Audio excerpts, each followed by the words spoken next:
Uncensored, no holds barred talk. 24 hours a day, 7 days a week. This is Global Reality Radio Network.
Ladies and gentlemen, welcome to another live edition of the Global Reality right here on the Global Reality Radio Network. I'm your host, Josh Reeves. This is another Tuesday night Moonbat edition of the broadcast. So glad you could join us and be with us here tonight for the show.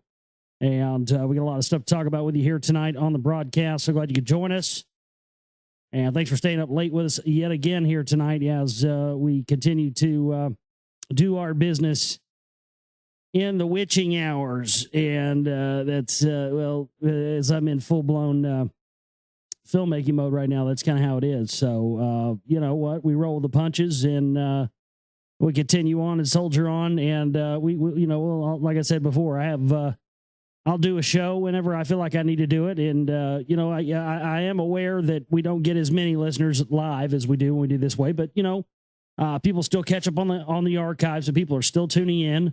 And I get emails every day from people now that are listening to the shows and stuff. It's amazing.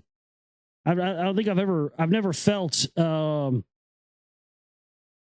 know. I've never felt that I've had as many listeners as I do right now. It's crazy.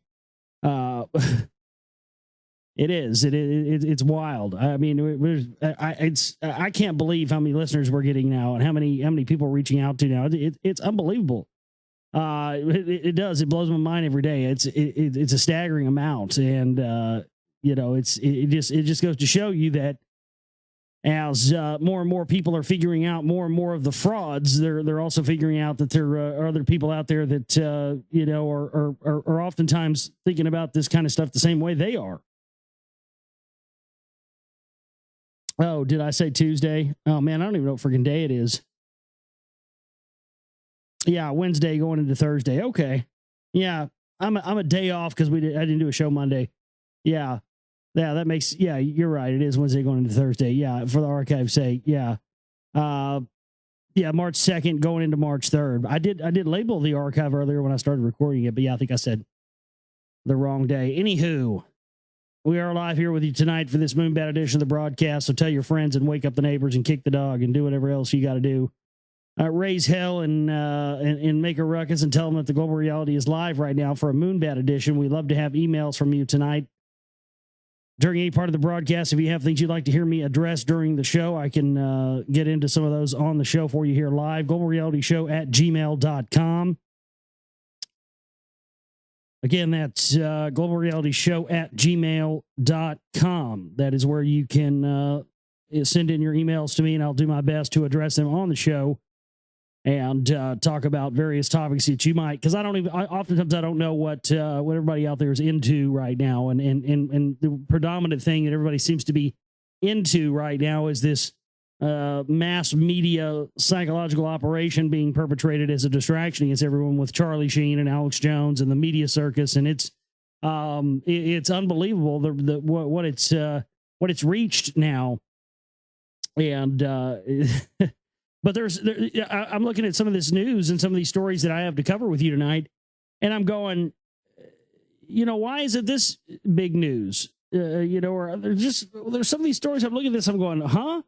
Really? This is, I mean, for instance, I'm not, and I didn't mean to jump. I'm not really ready to jump right into the news, but I can't help but mention this straight out of the gates here. Seriously, we're talking about Charlie Sheen and all this Alex Jones shit. Pope says the Jews are not responsible for the death of Jesus. Wait, huh? So you're telling me that this just happens to be said in the media, in the middle of all this big debacle going on? It's everywhere. It's gone worldwide sensation, totally fucking supernova. And in the middle of this, the Pope says the Jews are not responsible for the death of Jesus. Just drops that little turd bucket on us right there in the middle of everything, huh? What? Now, excuse me. I think this should garner front page news and all the attention that Charlie Sheen is getting right now. I mean, but yet I'm just blown away by that. So we'll talk about that as well here tonight. But again, anything you want to discuss as well, make sure you send those emails in at globalrealityshow@gmail.com, and I'll talk about whatever you want me to talk about. That is insane. Nobody else but me thinks that's a crazy story to just come out in the middle of all this.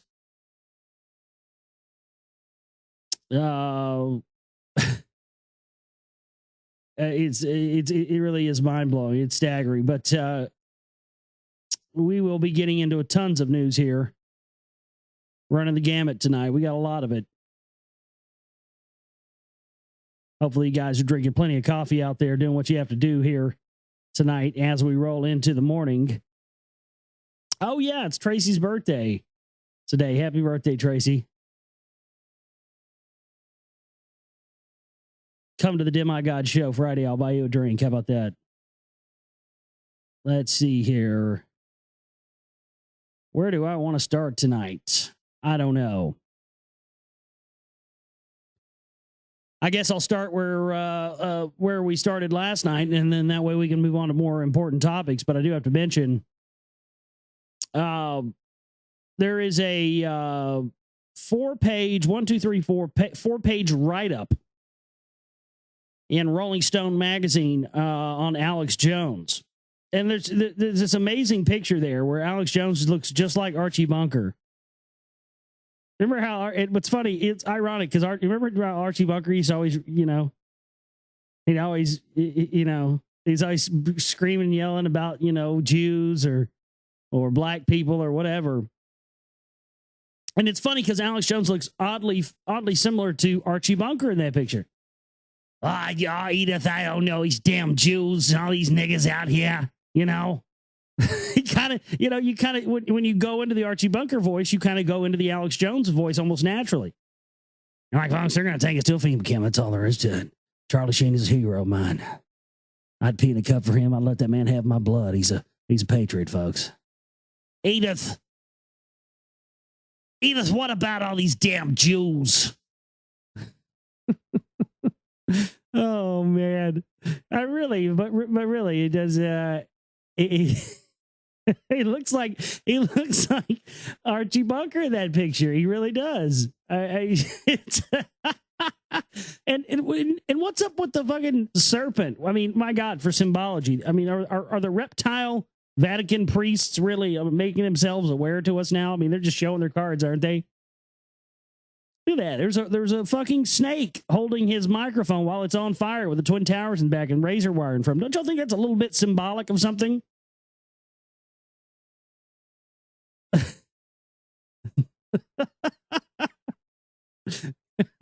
Insiders everywhere, folks. I have heard him say that before, but nonetheless, I'm not going to read this 4-page spread on air, though. That's too much. They keep referring to Jones saying that he believes the global Stasi Borg state is going to take over. It's kind of a colorful way to describe it. Why do we always have to use? I mean, let's go ahead and throw a Star Trek term in there, Borg. Mix it with a little Nazi, since Star Trek and Nazis were hand in hand in the first place anyway. And then you just make it look like it's sci-fi nerd nuts that believe this stuff. And when in reality, sci-fi was created to hide the truth. So they fictionalize the truth. So the truth seems like fiction. That's a phrase that I coined several years ago.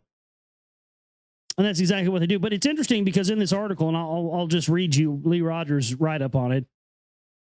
Because it's absolutely true. Yeah, they say several times in this article, Jones talks about, when he was growing up and his influence in the John Birch Society. And it's something I've talked about for years. And I think a lot of people try to downplay it, but now here it is. And Rolling Stone magazine has, it's funny because, when I was coming out back in 2008, when I was coming out with stuff about Larry Pratt and,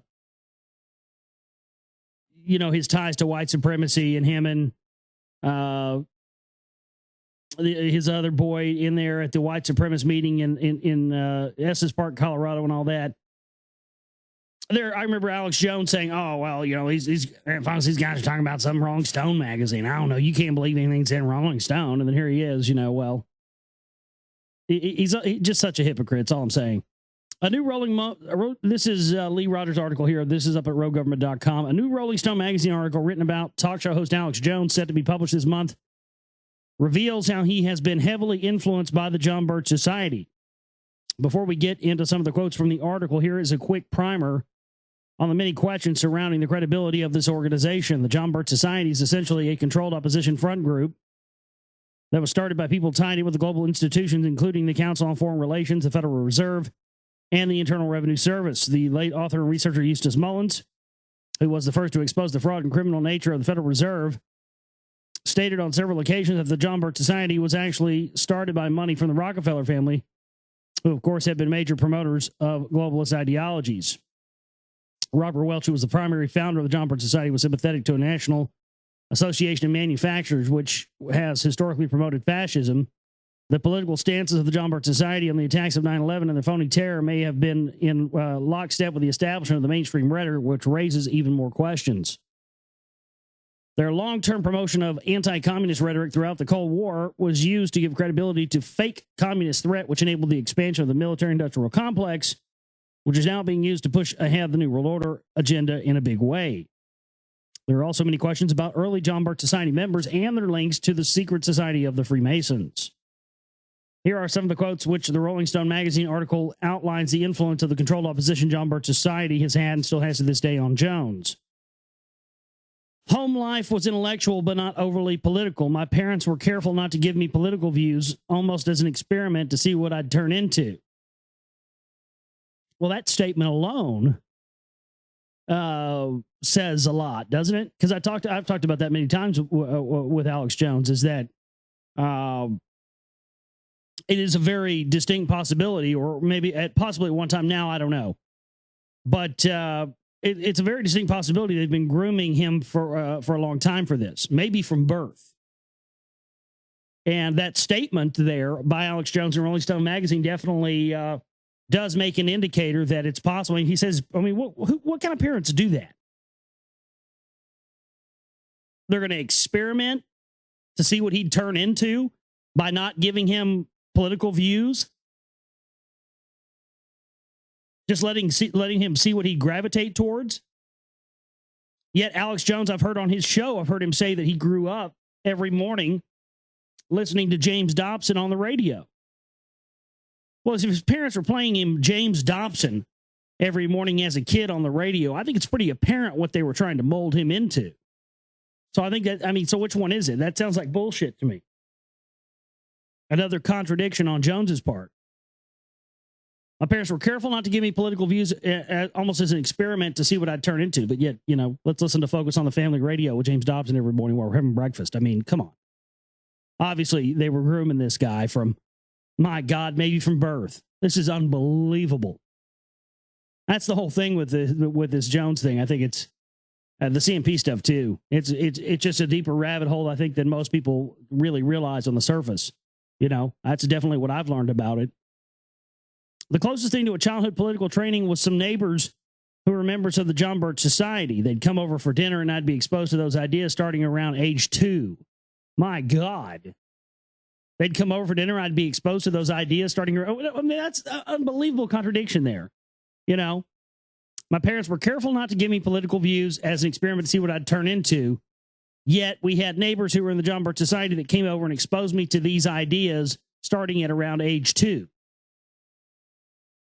So what are you saying, Jones, that they were careful not to give you political views up until the time you turned 2, and then by the time you were 2, they said, oh, well, this boy's 2 years old. Better get some John Birch Society folks over here and start getting some ideologies in this guy now. He's 2, by God. You know? I mean, we let him get to 4, and he may be lost and gone forever. He may be a commie. We need to get this programming going now. I mean, that's unbelievable. I can't believe it says that. But literally, that's here in the article. And literally, there's a contradiction. Unbelievable. He would. I mean, this guy. That's what I'm saying about this guy. This guy doesn't even know. It's like everything that comes out of his mouth is intended to make him look like an nincompoop. That's what I'm saying. It's a larger operation than that now. I think they're trying to show to discredit him to the mainstream media to make him look like a whack nut, so that the real things that are important of why this guy is what he is are downplayed, and that is the connections to the CMP and that much larger question. That's what they're trying to do. They're trying to shut this whole CMP conversation up so they can just say, okay, Alex Jones is a celebrity-addicted whack nut, and let's move on. Well, we're not going to move on until we're going to keep focused on what the real issues are. Although he isn't helping his case any with all this stuff, I'll say that. The most enduring influence, though, was a 1971 bestseller he found at his father's bookshelf. So right there again, see they don't mention the fact that his father was a John Birch Society member as well. But I've heard Alex Jones say that many times, and there it is. You know, he had None Dare Call It a Conspiracy by Gary Allen, which was published by the John Birch Society on his father's bookshelf. And the book provided the cornerstone for the New World Order conspiracies. According to None Dare Call It a Conspiracy, the federal income tax is nothing but a plot by a cabal of mega-rich insiders who work to suck the middle class dry and transfer its wealth to the Ford and Rockefeller foundations. I mean, exactly. That's what they tell you. And it's not that any of that stuff isn't true. It's just that it's always blamed. It's always blamed towards this left-wing conspiracy that the New World Order is predominantly made up of people on the left wing, and that everybody on the right wing is doing are the good guys. That's been their whole shtick from the very beginning. And that's how you know it's an operation. Jones read the book twice. It's still the easiest to read primer for the New World Order, he says. Jones even had on John McManus, the Jesuit-trained leader of the John Birch Society, in the studio for an interview on his radio show, which ended with McManus mentioning how he hoped that the relationship with Jones would continue. This, of course, indicated a previously existing relationship that Jones had with the John Birch Society. Obviously, yeah, with his family and neighbors and all the rest of that. And it's interesting that Alex has talked about, having, about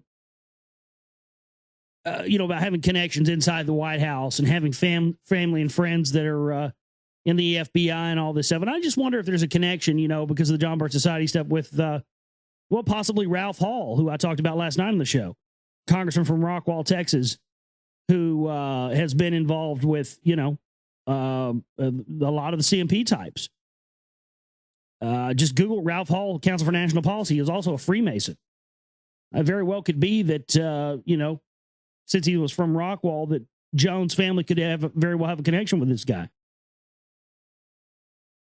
But let's continue on here. Despite this, it is doubtful that he has any credibility left, considering that he has been caught putting original video footage from a Council for National Policy meeting in his documentary film, Endgame 1.5. The Council for National Policy is a secretive networking group of powerful right-wing figures in politics, religion, and business that promotes globalist ideologies. Even Charlotte Iserby, a former Assistant Secretary of Education in the Reagan administration, mentioned on Jones' radio show that the Council for National Policy was a globalist organization. On top of that, the Charlie Sheen fiasco, which has dominated the corporate media cycle over the past several days, should speak for itself. Jones has been at the center of the number one distraction used by the corporate media, and his association with this event has been incredibly hypocritical. Yeah, well, we just caught several things right there. I'm not going to do it tonight, but I mean, I maybe I should go through that whole Rolling Stone interview at some point on air, just to see if we catch other little things like that, because that was very telling. He contradicted himself several times in just the span of a little thing there. And you have to understand that none of this is an accident. None of this stuff happened on accident. I mean, my God, Jones is up there on The View the other day saying, folks, Charlie's been clean for 10 years. I just went on a little bender, folks.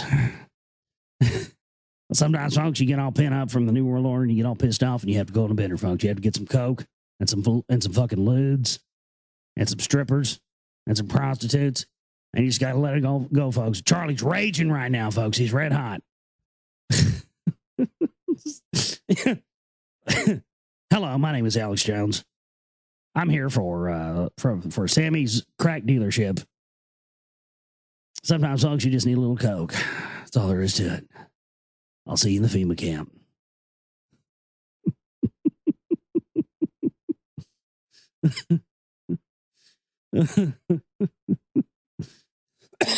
That's too funny. It says that we will get into this topic more in detail in a future article, but for the time being, please consider the many questions surrounding his association with the John Birch Society. Yeah. It's amazing. It's the biggest media psyop, media distraction of the year so far.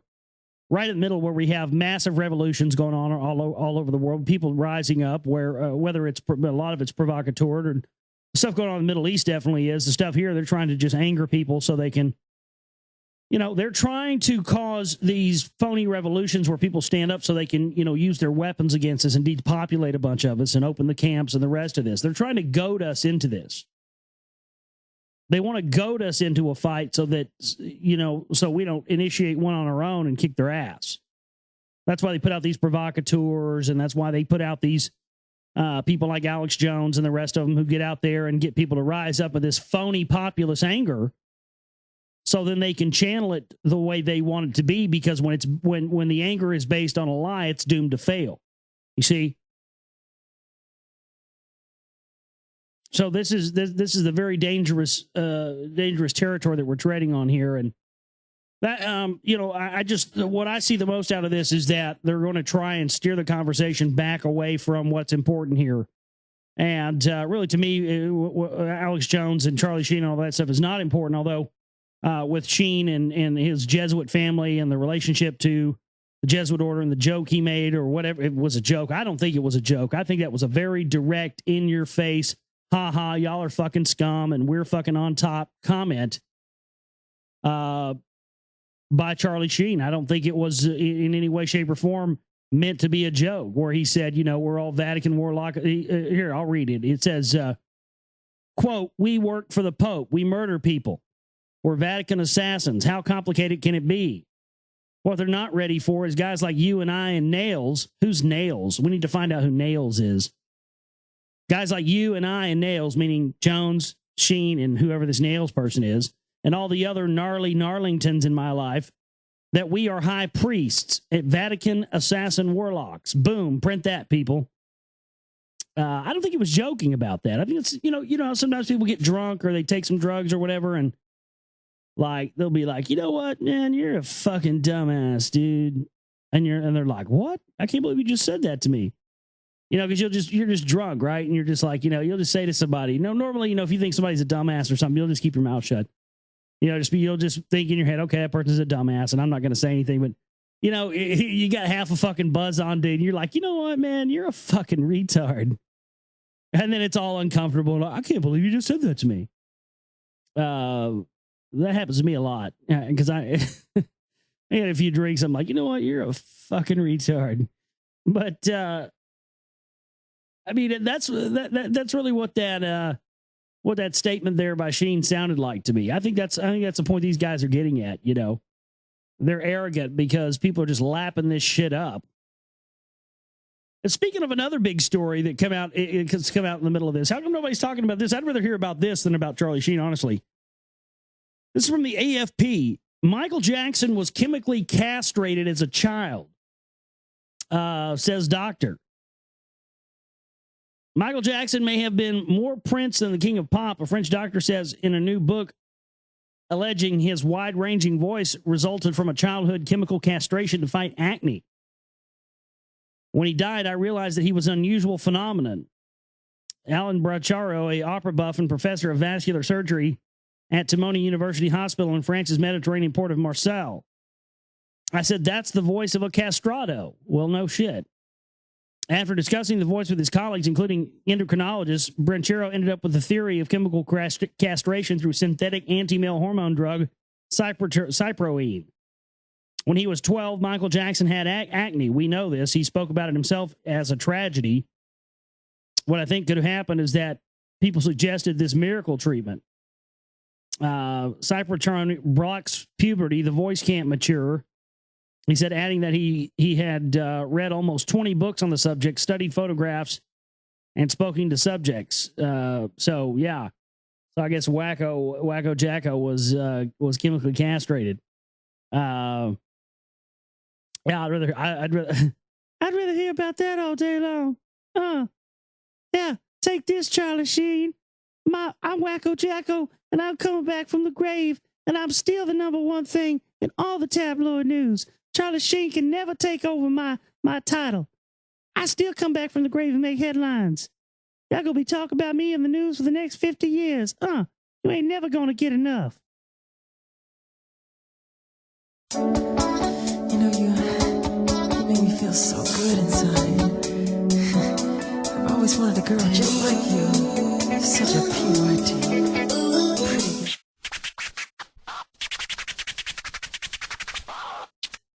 Back here with you on the Global Reality, right here on the Global Reality Radio Network. I'm your host, Josh Reeves. Thank you for being with us tonight for the broadcast. We got a lot more news and information to get into with you here tonight, and we'd love to hear from you at the email, globalrealityshow@gmail.com. That's globalrealityshow@gmail.com. If you have anything you'd like to hear me talk about tonight or question anything of that nature, I want to make sure that I didn't miss some. So give me just a second here.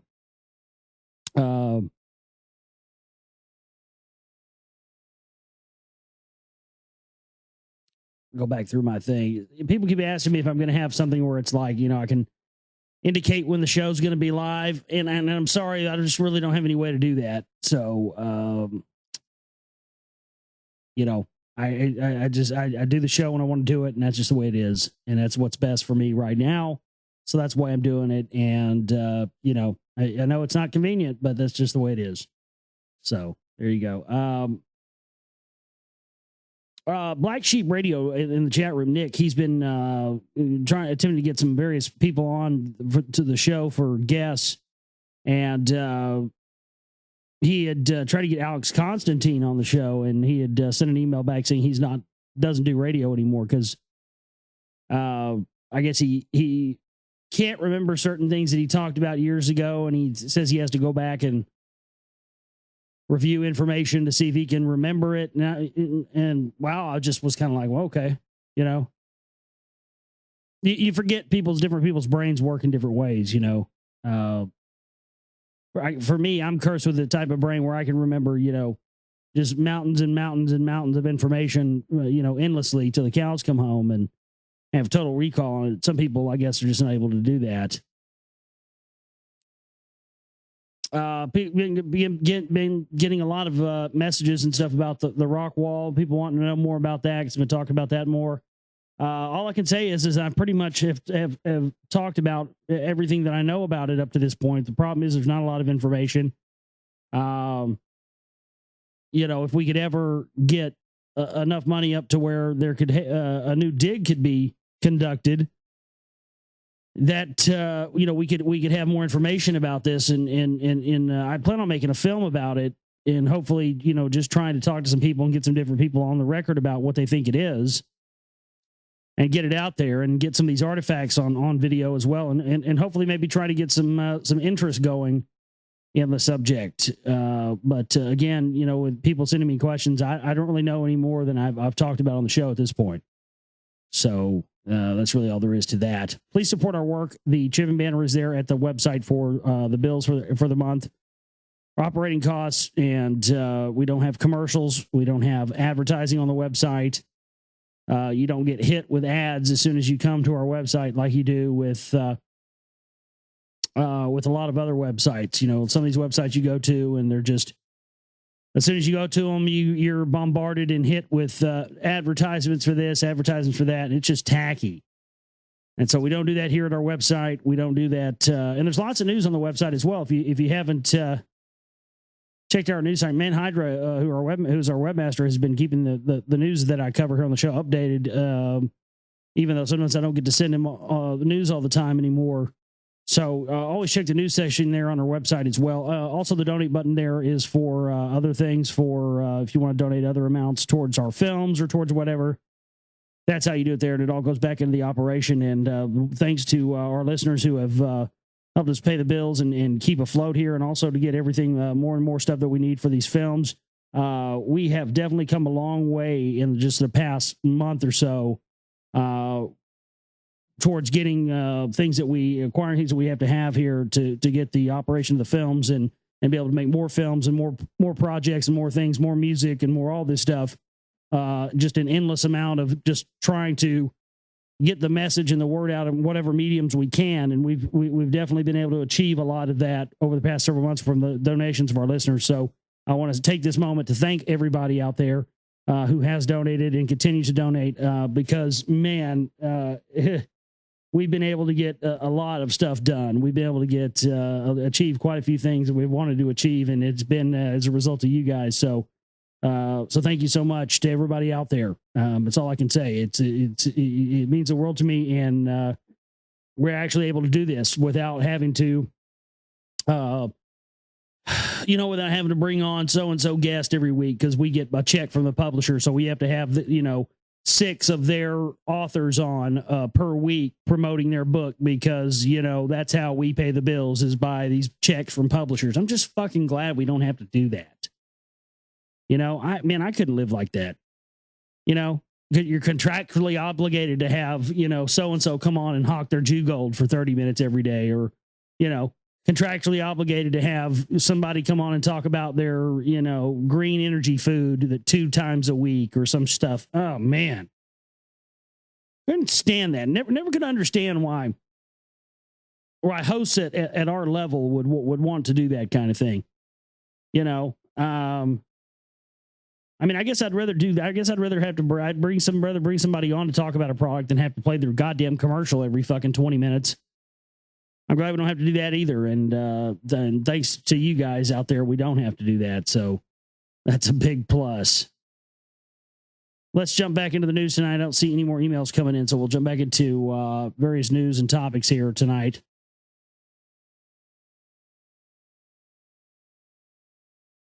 Let's see what we have. Oh, did you guys hear? Jesuit trained Farrakhan. He's such a priest class minion. He's on the same team Alex Jones is. Farrakhan says Jews are pushing the U.S. into war. Nation of Islam leader says his comments on Jews are meant to pull the cover off Satan, and Zionists dominate the U.S. government and banks. Notice how more and more over the past several years, Farrakhan sounds like a truther. He's like the Black Alex Jones now, literally. Farrakhan said his comments on Jews were meant to pull the cover off Satan.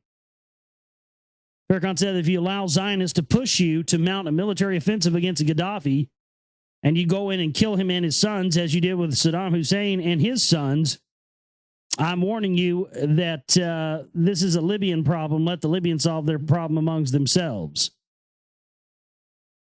The Nation of Islam leader also accused American Zionists of attempting to push Israel into war with Iran. And sure, many of these things are true, but there are a million people saying these things, but how come it's only certain people like Farrakhan that they get to say these things? You see? All much part of this larger operation to push people into this. They're trying to create their race war. They want to divide America up so it's easier for other foreign entities to come in and take all our resources. This is you know this. I shouldn't have to go over this. I'm not going to. You can listen to a million other truth radio shows or Patriot radio shows will talk about the bankers and all that shit all day long. I just refuse to do it because, honestly, if you're listening to my show, you should be well past that information. But you know what? At the same time, I've been surprised the amount of newbies we've been getting lately. Big shout out to the noobs. What's a noob? You have to ask what a noob is. You are probably a noob. But yeah, we've had a lot of noobs lately. It's unbelievable. A lot of people that are just now finding out about the information. And It used to be that really the only people that really tuned into my show or listened to it at all or anything else were people who had old hats, people who'd been into this information for a long time, people who had oftentimes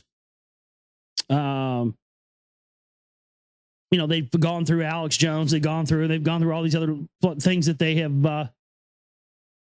have listened to and the rest of it. And then they find my show, and become a fan of it or whatever. But lately we've been getting a lot of people who are just now, finding out about information, period, at all. And they're finding my show first or finding my information first or something on YouTube first. That's insane.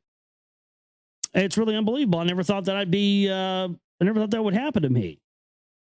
I've had people tell me that my 9/11 movie woke them up to 9/11. I mean, that's crazy. I never thought that would happen to me. You figure they're going to find loose change or something Alex Jones did or something first, and have people tell you they found your movie first or they, whatever, and that's what got them looking into this stuff. That's awesome. It's very cool. So yeah, big shout out to the noobs. We'll try to go easy on you, but sometimes noobs get they get ran over. Sometimes it just happens, but we'll try to go easy on you. This is interesting. I wonder if this has anything to do with the loss of magnetic field going on rapidly around the Earth. I mean, I can't help but think that it would be anything but that, to be honest with you. I mean, I know a lot of people are going to say HARP, and that's always sort of the easy thing now, isn't it? Like every time something happens now, we just say HARP, and then we don't go any further with it. And you have to think that that's what they want. They want us to just sort of create our own lexicon for conspiracy definitions for things. And then when they happen, because they're constantly inventing new technology, is doubling at such a rate that the conspiracy lexicon or the conspiracy speak or the conspiracy definitions are not are not progressing faster than or as fast as the technology is. So I think that some of the technologies and some of the things that they're using now that we don't know about or we haven't gotten to figuring out a name for yet that are already being used are oftentimes just now brushed with a very broad brush. And we just say, well, that's HARP, and then we close the books on it. And, well, I think that's dangerous. I think that's just as dangerous as not knowing what HARP is or any of this stuff is. And that's one of the biggest things I see with people, conspiratorial people or research people or whatever you want to call them. That's the biggest thing I see is everybody seems to just rush to a judgment because now it's like, okay, we know about conspiracies now, so now we have a blanket explanation for everything. And that's dangerous. Some things are that way.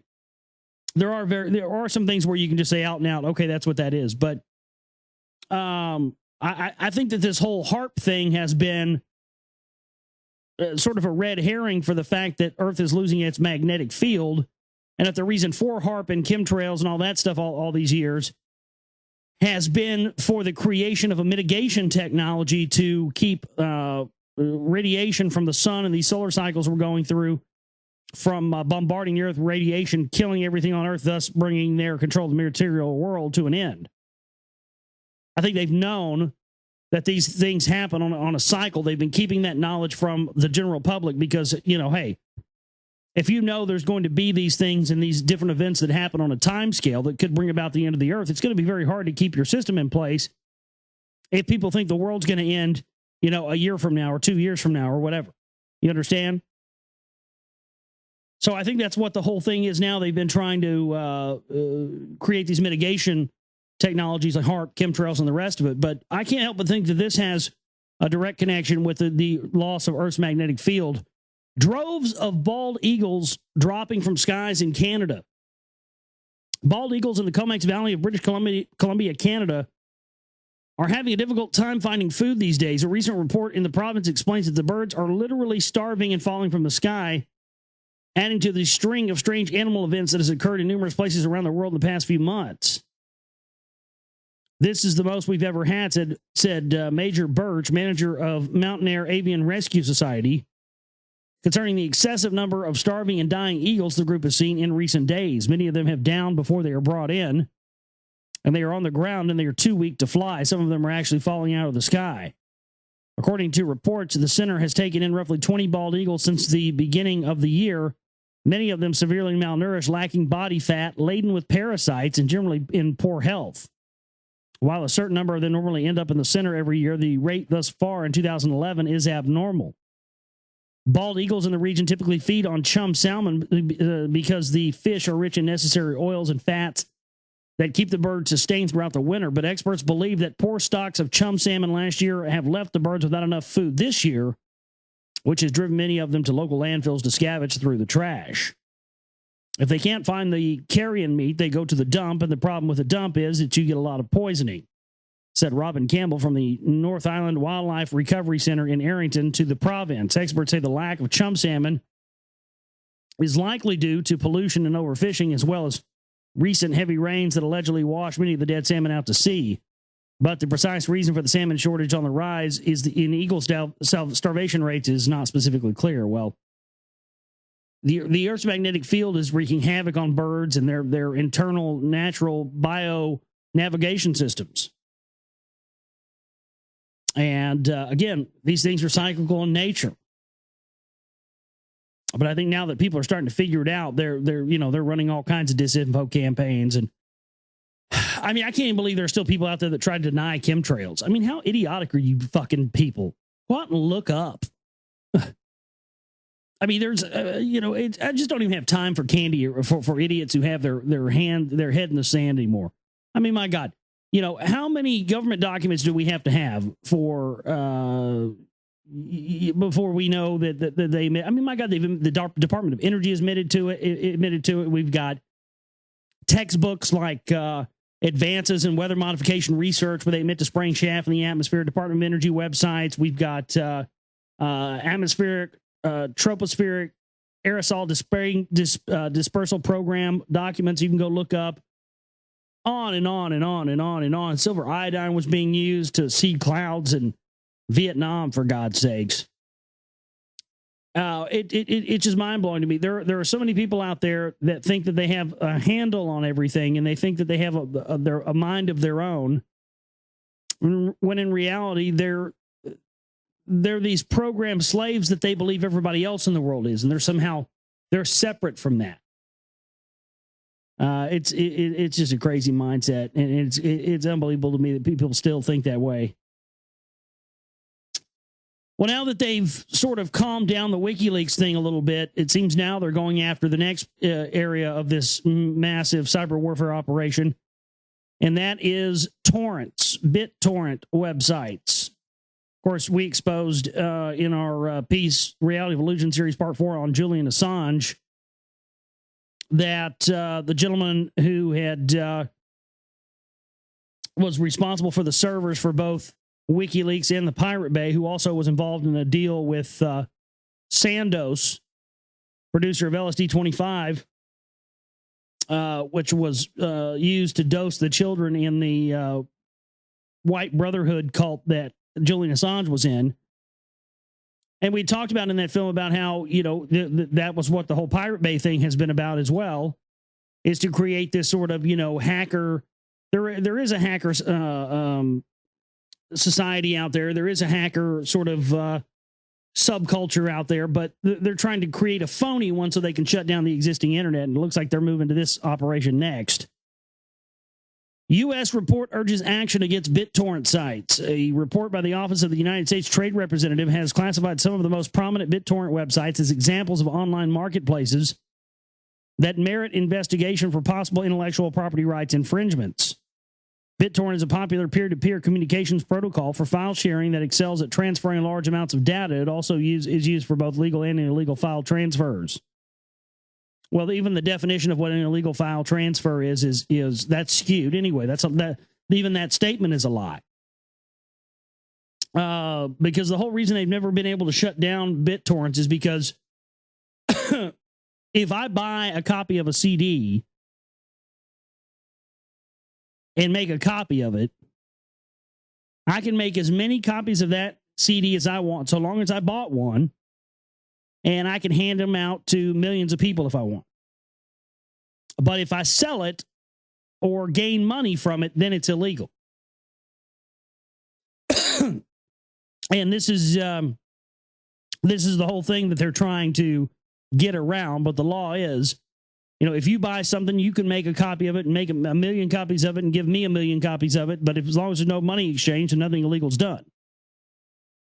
But they seem to think that we don't know that. I don't know, but that's the law. 10 BitTorrent sites were listed in the report as being notorious hubs for infringing activities. They were the Pirate Bay, ISO Hunt, BT Junkie, Kick Ass Torrents, Torrents.com, Rutracker, Demonoid, Public BT, Open BitTorrent, and Zamunda. Is that like Zamunda cheese? Piracy and counterfeiting undermine the innovation and creativity that is vital to our global competitiveness. United States Trade Representative Ron Kirk said in a statement. Ron Kirk, yeah. You know what Ron Kirk was? Ron Kirk was a fucking Dallas guy. Dallas government guy. He went ahead and opted for the and went ahead and worked for the Obama administration. But yeah, they're going to go after. They're going to start going after the torrent sites next and make that the big. Oh yeah, now people that use torrents are terrorists. Yes, terrorists.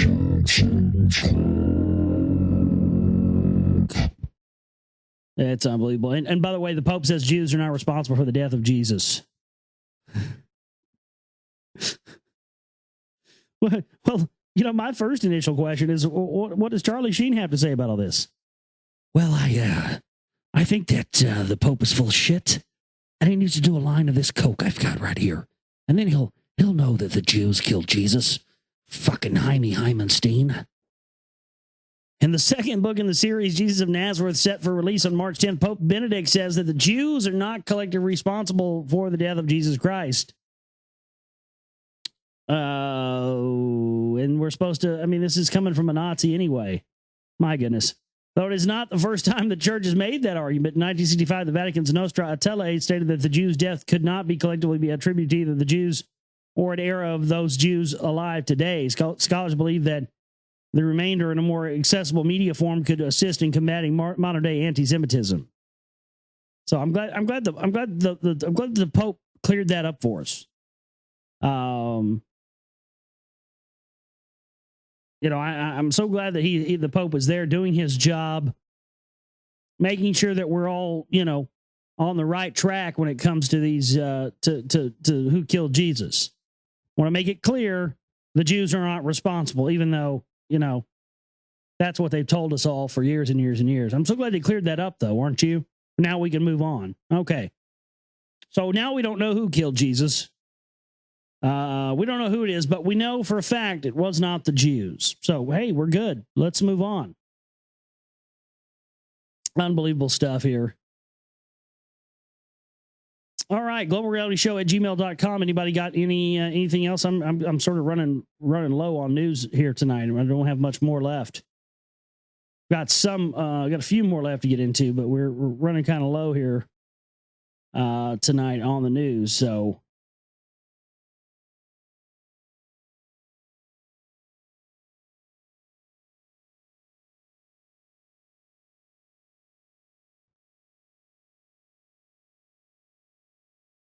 accidental death becomes suicide when insurers dodge paying life benefits. This is the kind of shady stuff these insurance companies are doing now.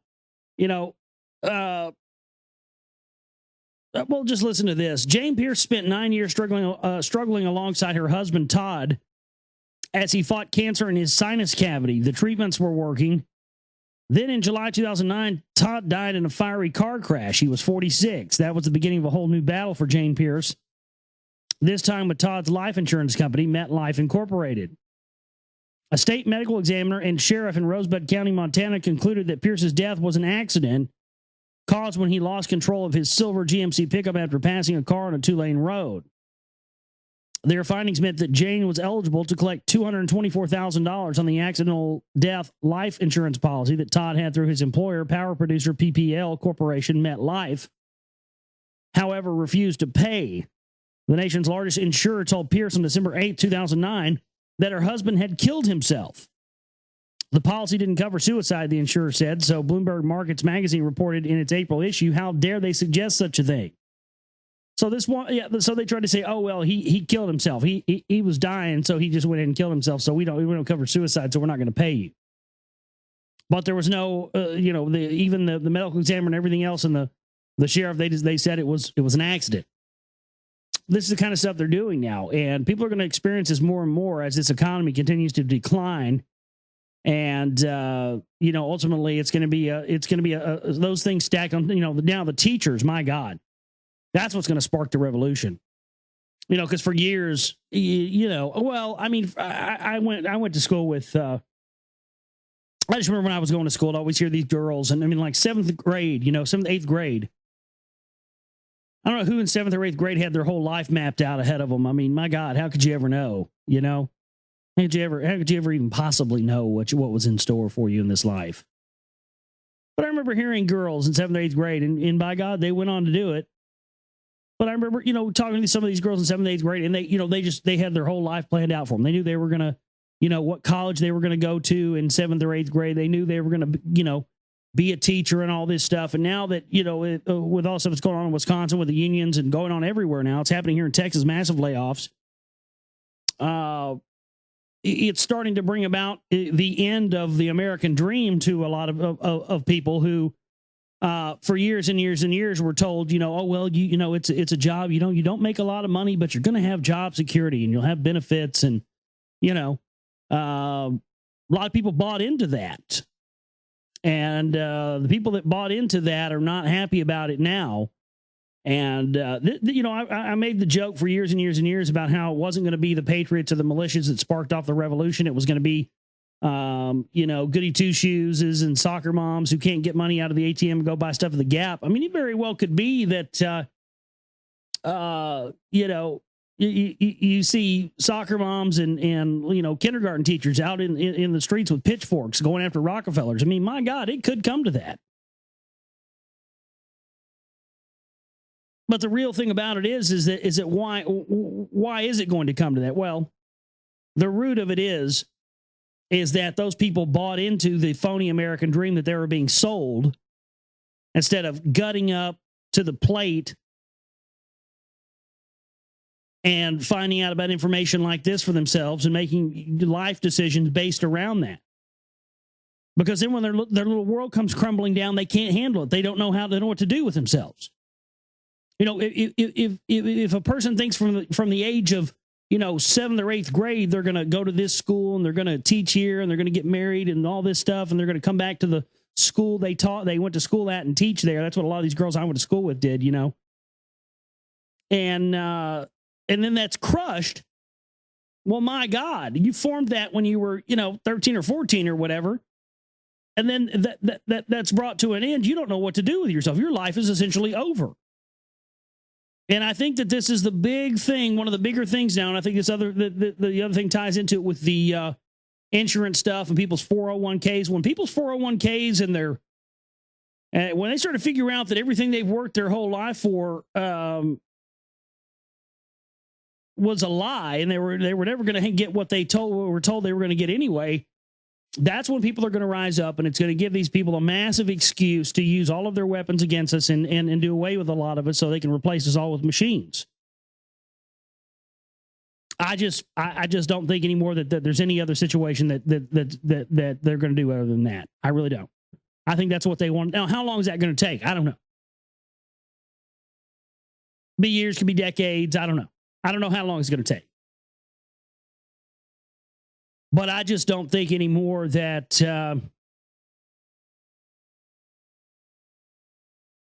anything else other than that's going to happen. I think that's what they want to happen. Can we get out of it? Yeah, we could get out of it. But all those disenfranchised people out there are going to have to start figuring out things like this, things like what we talk about here, things that you and I well know and are versed in and have just assimilated into everyday life. But there are a lot of disenfranchised people out there who need to understand this system has been designed, the system they dedicated themselves to, especially teachers, because teachers, a lot of them, not all of them, but a lot of them, have a lot of faith in the system.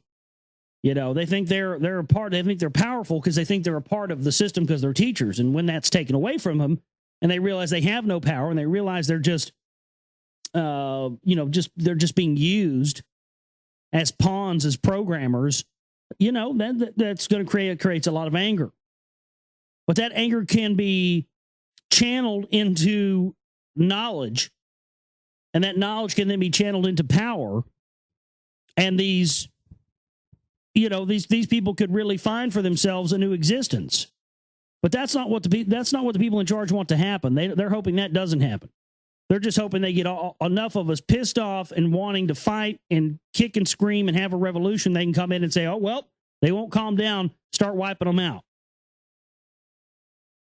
And then the rest of us will be stuck here with, Gestapo and robots and everything else. I just can't help but think that there's any other solution or anything else they want to go to.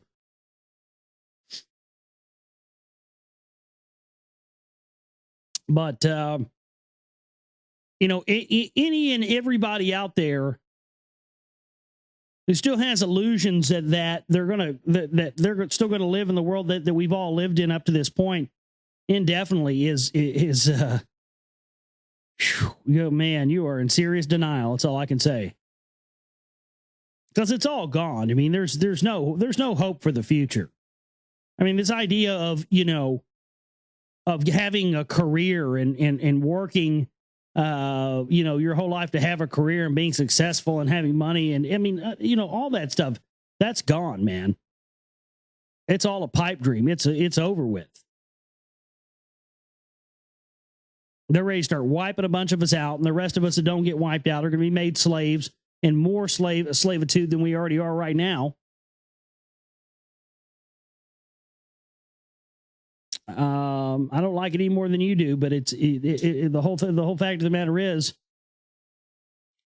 as well as I do, they're massively trying to get people pissed off, angry. They're trying to create a phony revolution so a real one doesn't spring up in its place that they can't control. That's why I want to stress to everybody out there, I know things are bad. I know you feel that you have no recourse. You have nothing left. You want to rise up or you want to engage in protesting or the rest of this stuff. But I'm telling you, they're trying to draw you out. They want to draw out the people they think are going to be most likely to stand up in the event of this stuff first so they can identify them and know how many they're dealing with. Let's not show them all our cards. We have to look at this as a card game. And showing the enemy your cards is never a smart move. And that's what it seems like, let's start up a We Are Change group in this town.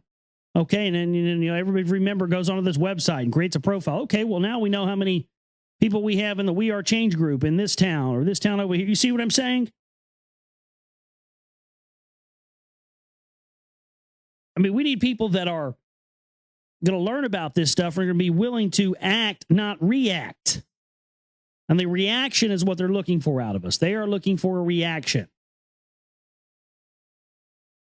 Because a reaction is something that comes from your emotions and not from your logical thinking brain. And that's exactly what they prey on. That's why the fearmongers have so much power.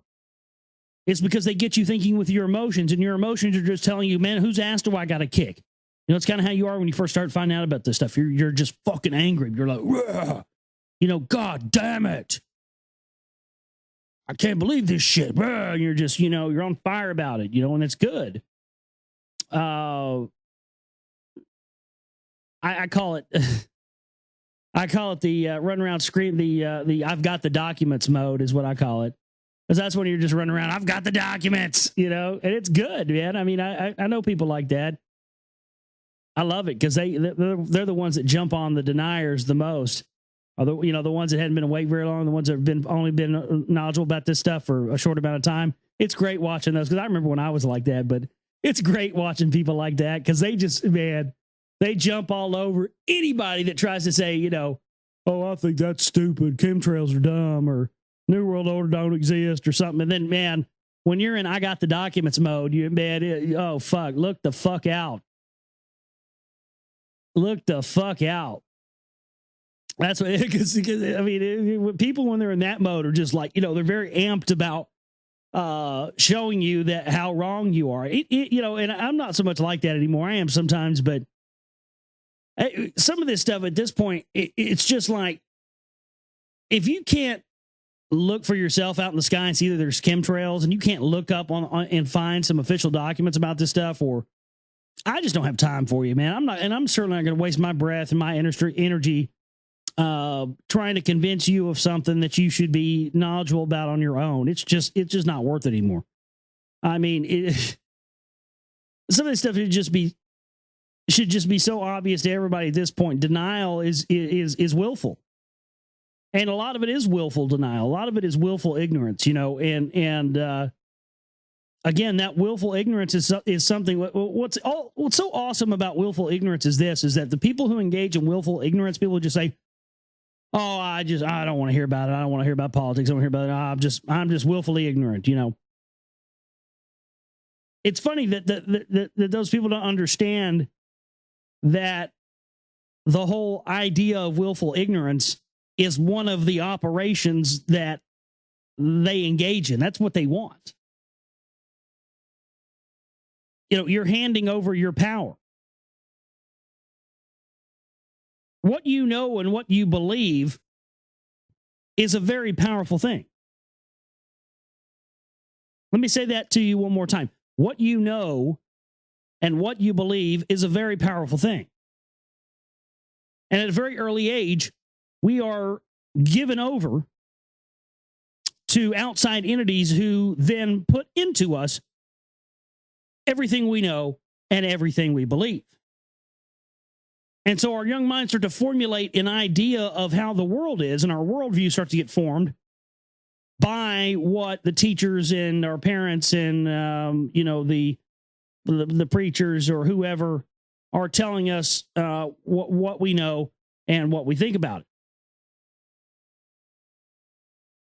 And so once you take that power for yourself, well, the first thing you notice is that people don't like it.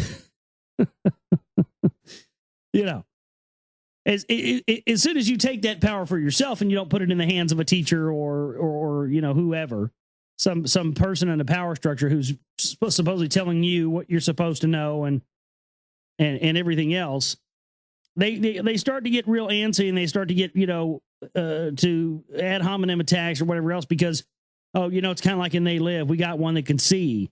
As soon as they figure out that you can see the world, that's what they did to me in school. They used to make up lies about me. And then they'd tell those lies to my parents, and then my parents would think that I was lying. I'm not kidding you, man. It ruined my whole fucking young adult life and teenage years and school years, elementary school, middle school, high school. All of my school years were ruined by the fact that every school I went to, and I went to a lot of schools as a kid, after immediately seeing that I was, abnormal and abnormal in a good way, very, basically, like an indigo kid, they made, no matter what school I went to, they made up every manner of lies and told my parents every manner of lies. And I've never brought this up with my parents, and I probably should one day, just so that maybe they'll understand this now, because they used to make up all kinds of stuff about me. They would say that I didn't do my homework when I would stay up all night doing my homework. My parents would see me doing my homework, and then they'd go, "Oh, well, I saw you doing it, and then I guess you just lied about the fact that you were doing it." No, these motherfuckers are lying, saying that I didn't do it. Or they would a couple times at two different schools, they said that I forged my parents' signature on a progress report, which I didn't do. And they said that I did. But when I was a kid, I'd tell my parents are always, for the longest time, believed that I was a liar, a pathological liar, that I made stuff up. Because that's how scared of me that they were. And I remember I had a teacher in the third grade who she said something one day. It was at the very beginning of school, for like third grade, and she said something about, and none of you here even know what USSR means. And I raised my hand and I said, I do. And she said, what does USSR mean? And I said, it means Union of Soviet Socialist Republic. And she flipped out and blah, blah, blah. You don't know that and all this stuff. And it was just crazy. And then she was the teacher that accused me of, and I had other teachers years and years later who did this at other schools. It's unbelievable. And now I know that what it was is they were, because I'm not a left brain person, I'm a right brain person. I take everything in through the left brain, filter it through the right brain, and put my own creative spin on it and shoot it back out. They, because when I went to a private school when I was in kindergarten. Actually, it was a Catholic school, but my mom pulled me out of there after kindergarten because they wanted you to convert to Catholicism. My mom wasn't going to be down with any Catholic shit, but I learned how to count to 100 in Spanish when I was in kindergarten. I was reading out of the newspaper, reading news stories. I tell you what I was destined for, huh? I was reading news stories out of the newspaper when I was in third grade. I mean, when I was 3 years old. So by the time I got to, public school when I was in first grade, I was light years ahead of all the kids there. And so from then on, they tried everything they could to hold me back. They actually convinced my parents to hold me back a grade in fifth grade, even though I didn't fail. I broke my foot because the school made me go out on the jungle gym early in the morning when there was dew on it, and I was the first person up, and I slipped and broke my foot, and it technically should have been the school's fault, and they probably would have got sued in this day and age, but they didn't. And so then they convinced my parents that I needed to repeat the fifth grade again, even though I didn't fail the grade. So that always, stuck with me, and I was always, older than the rest of the kids in my grade. But they always tried that at every turn. But yet when they would give us like the IQ tests, or they would give us whatever those tests are, I would score through the roof on them. There was one kid who went on to an Ivy League school or something, is now a lawyer, and on one of those tests, I smoked him.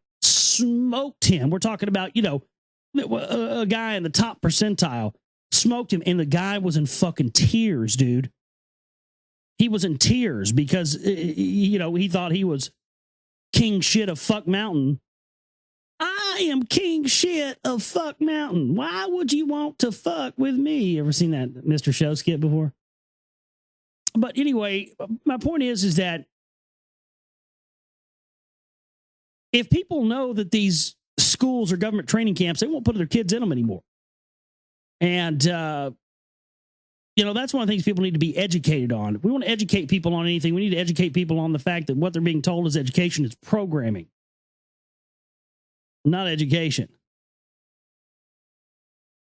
That's the main thing. Well, we're going to leave it there for tonight. I don't really have any more news to cover, and I don't have any more emails to cover. So thanks to everybody for tuning in and being with us here tonight for the show. Please donate at the website, theglobalreality.com. The chipping banner is there for the month. I have to eat, live, and survive, and putting all available resources that we've gotten into the films and buying new equipment and working furiously over here to get CRI Volume 2 done. We're looking probably it's about a month out. So it's coming along well, and I can't wait to get the movie out in the next month and continue to push forward with new information, new research, and new valleys of exploration of information. My name is Josh Reeves. I love each and every one of you. You guys take care.